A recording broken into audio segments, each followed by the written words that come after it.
عدلیہ کے نظام کو چینج کیا، جو ڈنڈے مار کے چیف جسٹس سجاد علی شاہ کو اس کے اٹیک کیا سپریم کورٹ کو، وہ ایک جمہوری حکومت نے کیا تھا، مارشل لاء نے نہیں کیا۔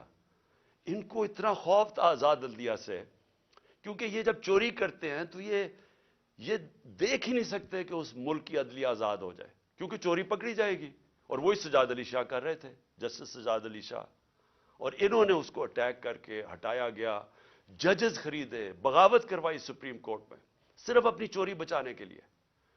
اور آج بھی ہم وہاں کھڑے ہیں کہ یہ پورا ہماری عدلیہ کے اوپر زور لگا رہے ہیں، ہر قسم کا اب یہ بلیک میل کریں گے، ہر قسم کی ان کی ایک ہی کوشش ہوگی کہ پاکستان کی عدلیہ پھر ان طاقتور کا، ان چوروں کا ساتھ دے، اور اس کے لیے بلیک میل کر رہے ہیں، اور ہر قسم کی، میں اپنی قوم کو کہنا چاہتا ہوں تیاری کریں آپ، انہوں نے ہر قسم کا پریشر ڈالنا ہے عدلیہ پہ، جو انہوں نے ماضی میں کیا، اور انہوں نے ہر قسم کی کوشش کرنی ہے کہ پاکستان کا آئین جو واضح طریقے سے کہتا ہے کہ 90 دن کے آگے الیکشن نہیں جا سکتی، 90 دن کے بعد یہ دو کیئر ٹیکر گورنمنٹس، ان کے اوپر وائلیشن ہوگی آئین کی، ان کے اوپر یہ بالکل ان کا جو 900 کے ایک دن کے بعد، 90 کے ایک دن کے بعد، 90 دنوں کے بعد،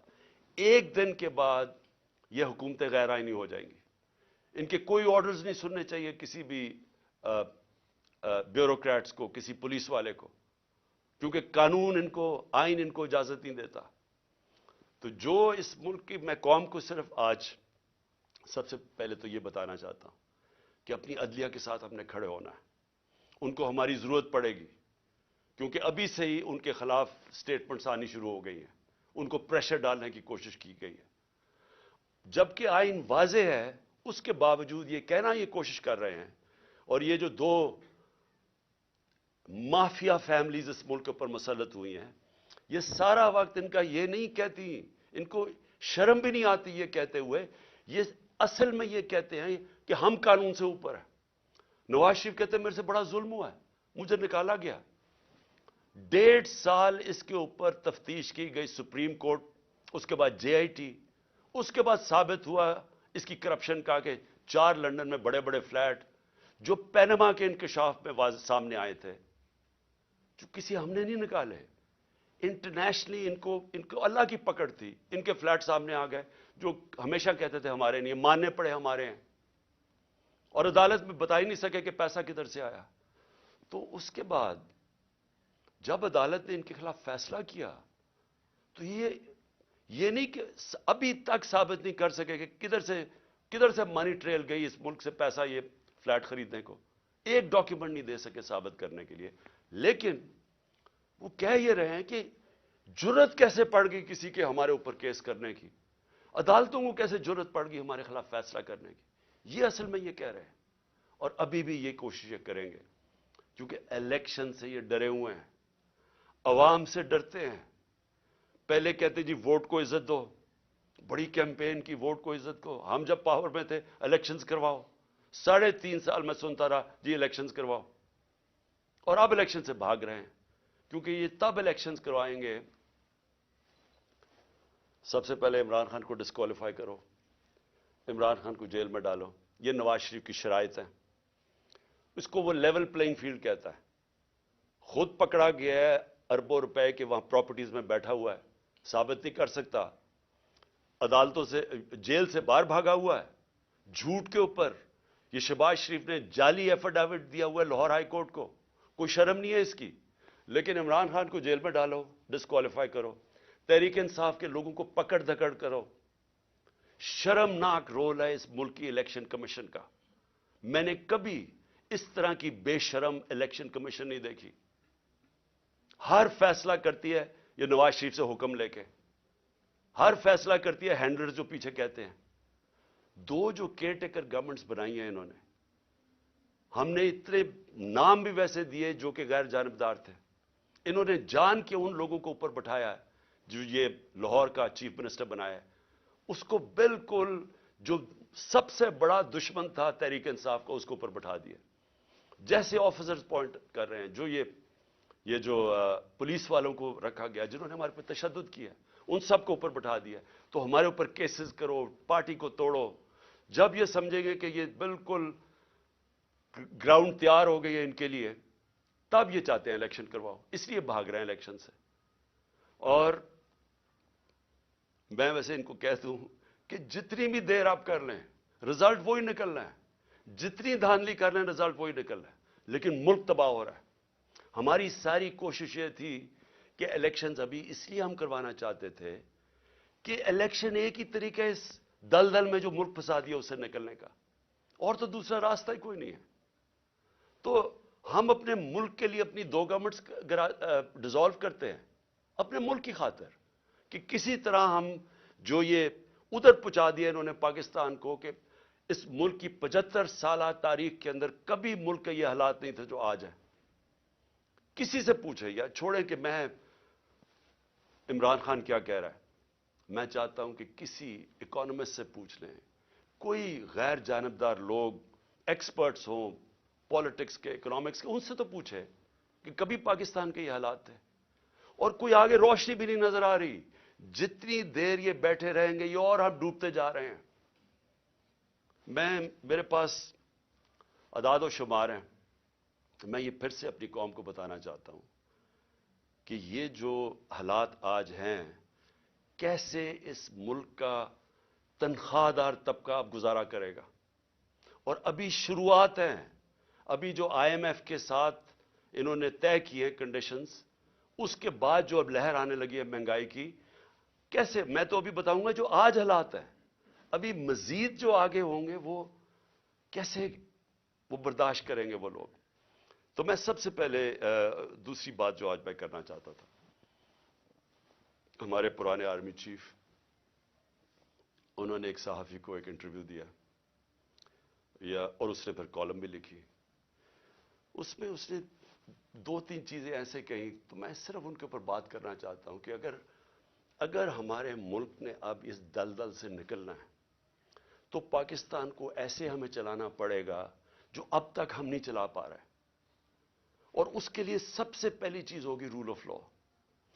جب تک ہم سب کو قانون کے نیچے نہیں رکھتے, جب تک آئین کے دائرے میں رہ کے ادارے اور لوگ کام نہیں کرتے, اس سے اب ہم نہیں نکل سکتے. میں پھر سے کہہ رہا ہوں, ایک ہے نعمتوں کا راستہ, وہ بالکل مختلف ہے, ایک ہے تباہی کا راستہ, اس طرف ہم نکلے ہوئے ہیں. تو یہ جو آرمی چیف نے, ایکس آرمی چیف نے باتیں کی, سب سے پہلے تو مجھے حیرت ہوئی کہ اس نے کہا جی عمران خان ملک کو تباہی کی طرف لے کے جا رہا تھا. میں نے عمران خان سے ملک کو بچانا تھا تو تسلیم کر لیا کہ اس نے فیصلہ کیا تھا گورنمنٹ گرانے کا, جو میں اور ساری قوم کو ویسے ہی پتہ ہے. لوگوں کو تو اب سوشل میڈیا کا زمانہ ہے, وہ آخری رات جس دن وہ میں نے کہا تھا کہ کوئی رہ تو نہیں گیا, تو اس دن رات کو تو سب قوم کو پتہ چل گیا تھا کہ کون تھا پیچھے اس کے. وہ ارشد شریف شہید نے بڑی زبردست بات کی, وہ کون تھا, تو سب کو پتا تھا وہ کون تھا. لیکن یہ نہیں میں سوچ رہا تھا کہ وہ تسلیم ہی کر جائے گا کہ وہ میں تھا. اور اس نے کہا کہ بڑے برے حالات تھے پاکستان کے اور تباہی کی طرف جا رہا تھا.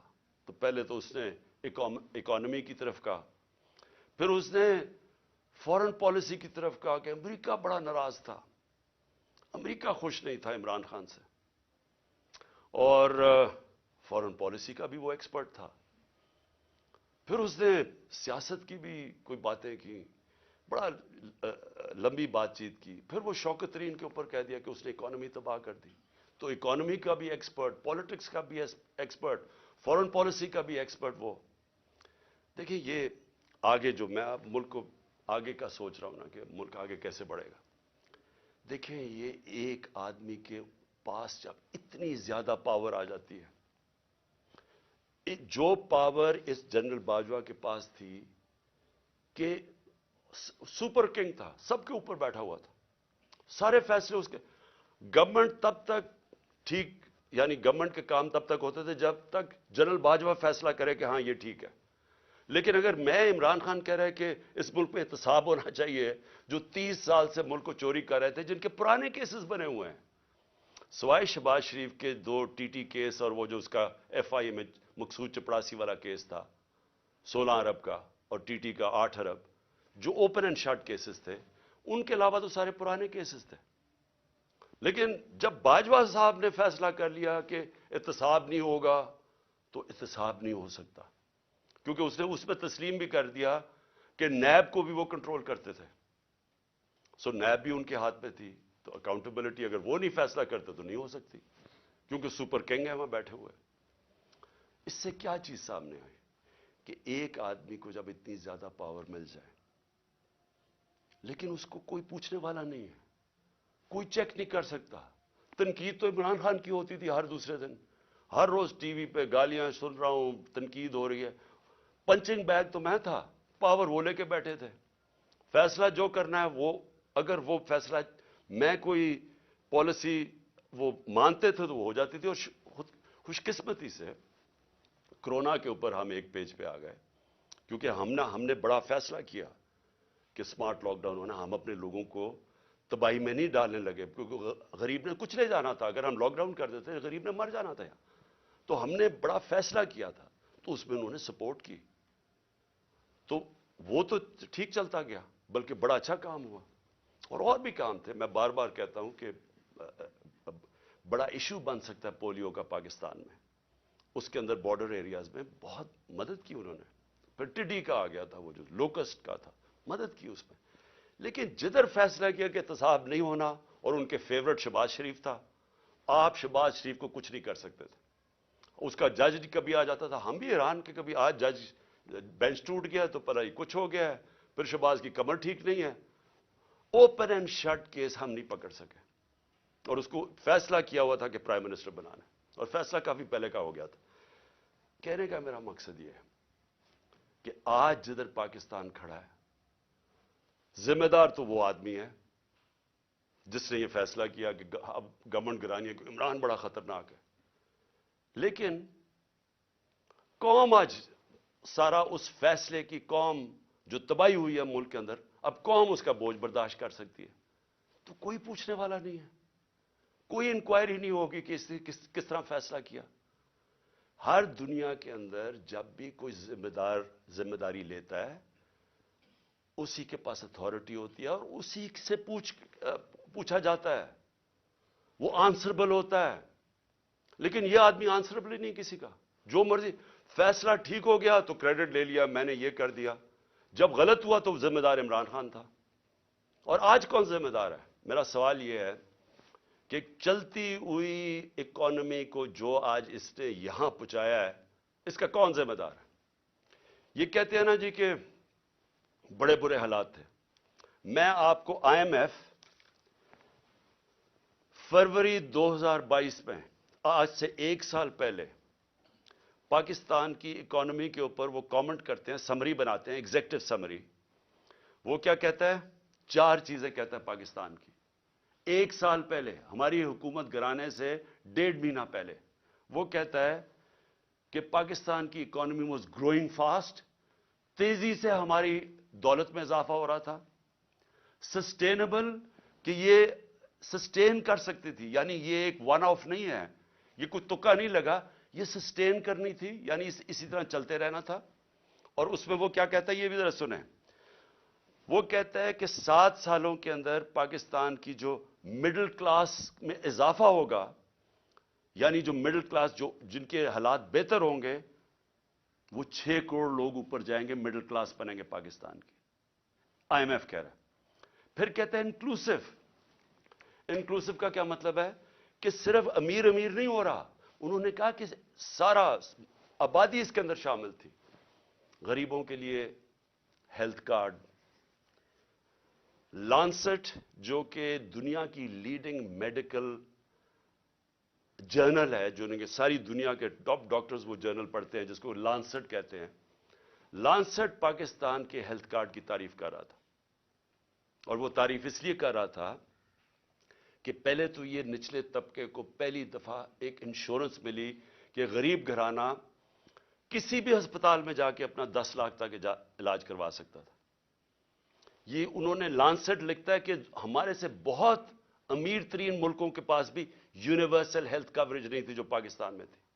اور اس کا جو دوسرا کیا پہلو تھا کہ ہمارے جو پرائیویٹ سیکٹر ہے جو دیہاتوں میں نہیں جاتا, جو ہمارے گورنمنٹ ہاسپٹلز ہیں وہاں دیہاتوں میں ڈسٹرکٹ ہاسپٹلز خالی پڑے ہوتے ہیں, ڈاکٹرز نہیں جاتے, نرسز نہیں جاتے, وہاں سارے بیچارے ادھر سے اٹھ کے لوگ آ جاتے ہیں ڈویژنل ہیڈ کوارٹرز یا بڑے شہروں میں.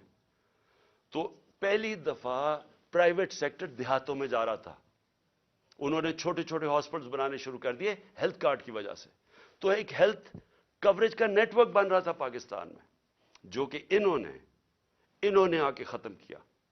اور کیوں کیا؟ کیونکہ وہ مریم کی وہ آڈیو لیکس, اس میں وہ کہتی ہے کہ عمران خان کو فائدہ نہ ہو جائے. اپنے تو کھانسی بھی ہو اور وہ زکام بھی ہو تو باہر چلے جاتے ہیں سارا ٹبر علاج کروانے کے لیے. تھوڑی سی چیز وہ پتہ چلتا ہے جی اب پھر لندن پہنچ گئے علاج کروانے کے لیے. اور کوئی ایسا دو دنیا میں صرف ملک ہیں جو کہ مریم بی بی کا صرف علاج ہو سکتا تھا, وہاں اور کوئی دنیا میں ہو ہی نہیں سکتا تھا. لیکن عام آدمی کا کبھی سوچا کہ ایک غریب گھرانے کے اندر جب ایک بیماری آ جاتی ہے تو پتہ ہے کہ ان کے اوپر کیا گزرتی ہے؟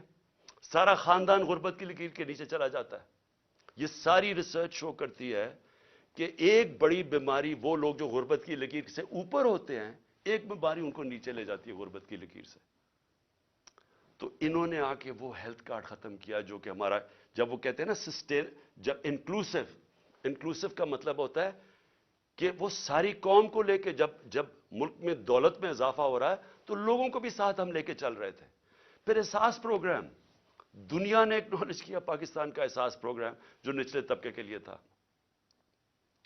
اور یہ اسٹینفورڈ یونیورسٹی, امریکن یونیورسٹی کی ریسرچ ہے کہ پاکستان ایک فلاحی ریاست کی طرف جا رہا تھا احساس پروگرام کی وجہ سے. ورلڈ بینک سب نے تعریفیں کی پاکستان کے احساس پروگرام جو کہ انکلوسیو ریسورس تھی. تو یہ آئی ایم ایف کہہ رہا ہے کہ پہلے تیزی سے بڑھ رہی ہے, پھر سسٹینیبل ہے, یعنی یہ چلتی جائے گی. اور انہوں نے کہا کہ 6 کروڑ لوگ اس میں آ جائیں گے مڈل کلاس میں اوپر. پھر وہ کہتا ہے انکلوسیو ہے کہ وہ صرف ہم نے امیروں کا نہیں سوچا, نیچے سے بھی اٹھا رہے ہیں, جس میں کامیاب پاکستان بھی تھا, کامیاب جوان تھا نوکریاں دینے کے. اور جاب ریچ کہ ہم روزگار پیدا کر رہے ہیں, یعنی ہم نوکریاں دے رہے تھے, امپلائمنٹ بڑھ رہی تھی پاکستان میں. فیصل آباد جیسی جگہ میں جدھر ہم جب 2018 میں آئے تھے تو لوگ اپنی فیکٹریاں بیچ کے ان کو ہاؤسنگ اسٹیٹ بنا رہے تھے, وہاں فیکٹریاں بند ہو رہی تھی. ہمارے دور میں 2022 کے اندر ٹیکسٹائل سیکٹر کہہ رہا تھا کہ ہمارے پاس مزدور کم پڑ گئے, ہمیں باہر سے مزدور لانے پڑتے. اور آج جا کے ذرا فیصل آباد میں پوچھیں کہ حالات کیا بے روزگاری کے.